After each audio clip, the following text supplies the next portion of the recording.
Sikap tertutup keluarga Rudianto Gunawan ditandai dengan pagar setinggi 2,5 meter yang mengurung rumahnya.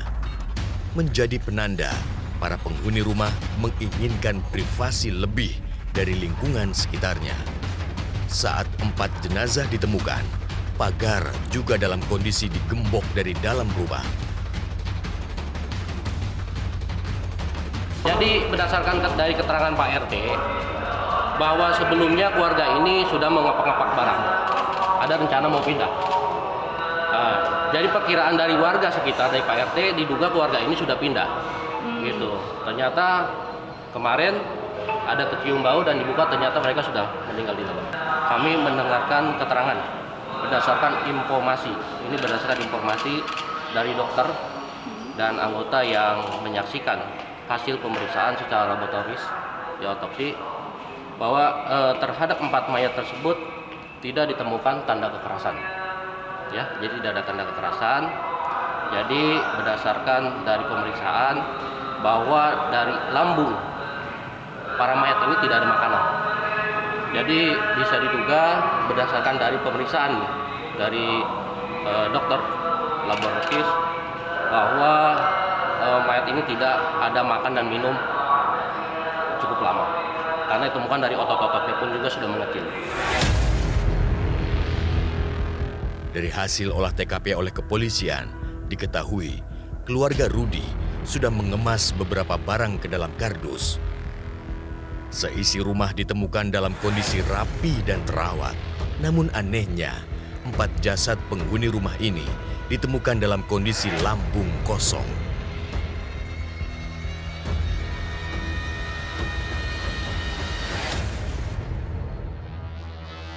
Miris, seluruh penghuni rumah meregang nyawa, namun tidak ada keluarga dan kerabat yang mengetahui. Tidak hanya tertutup dengan warga sekitar, keluarga besar Rudianto Gunawan rupanya juga kurang akur. Pengakuan dari kerabat mendiang istri Rudianto, terakhir kali mereka saling komunikasi sudah 5 tahun silam. Misalkan keluarga Bapak tersebut kelaparan atau macam-macam, itu bagaimana Pak menurut Bapak? Kita justru kaget ya.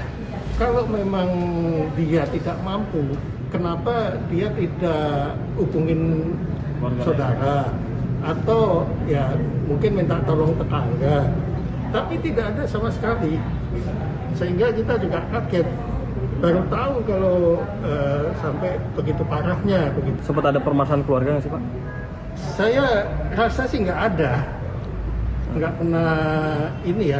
Kalau konflik keras itu nggak ada lah. Ya, tapi kalau konflik kecil ya namanya dalam keluarga itu mungkin selalu ada ya. Kalau yang besar nggak ada.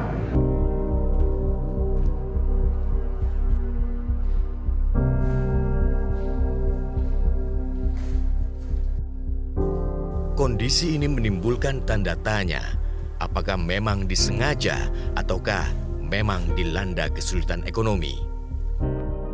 Kriminolog Universitas Indonesia menduga kecil kemungkinan dipicu oleh kesulitan ekonomi. Adrianus menduga keluarga Rudianto menganut paham tertentu hingga memilih mengakhiri hidup dengan tidak makan. Ada 2 ya. Pertama, kematian yang berbeda-beda itu mungkin sekali diakibatkan oleh karena tadi ada pihak yang tidak mau dan dipaksa, maka lalu kemudian dia mati duluan begitu. Dipaksa itu maksudnya dipaksa tidak makan dan tidak minum ya, sehingga mati duluan. Barulah kemudian orang yang memaksa yang kemudian tidak makan tidak minum, alhasil dia matinya belakangan. Ya, jadi ada peran yang berbeda yang tadi saya katakan, ada yang sukarela untuk mati kelaparan dan ada orang yang dipaksa mati kelaparan. Makanya lalu waktu kematiannya berbeda-beda. Kalau cara berpikir yang pertama itu memang disiapkan oleh orang yang memang percaya dan memaksa yang lain untuk mati gitu ya. Tetapi kalau pada yang kedua itu kelihatannya adalah satu ritus dalam rangka untuk mereka berangkat tadi gitu, berangkat bersama-sama ke alam baka tadi gitu ya, disediakan ritus dan seterusnya. Dugaan sengaja melaparkan diri atau tidak makan juga diamini oleh sosiolog dari Universitas Indonesia. Melaparkan diri menjadi keputusan yang dipilih oleh keluarga Rudianto.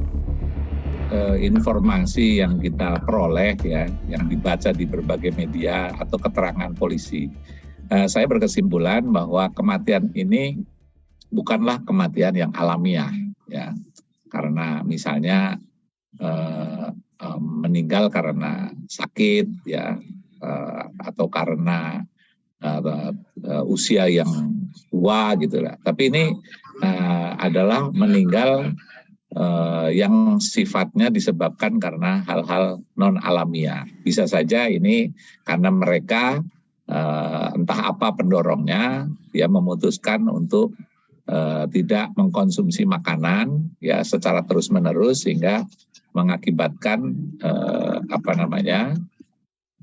kesehatan terganggu.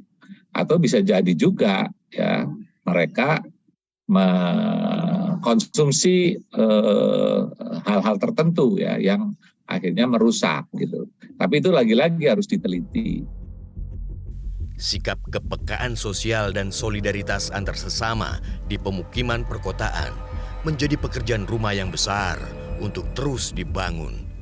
Jangan sampai sikap kurang peduli dan sibuk mengurus kepentingan diri sendiri lambat laun mengikis kepedulian sosial dengan lingkungan terdekat kita.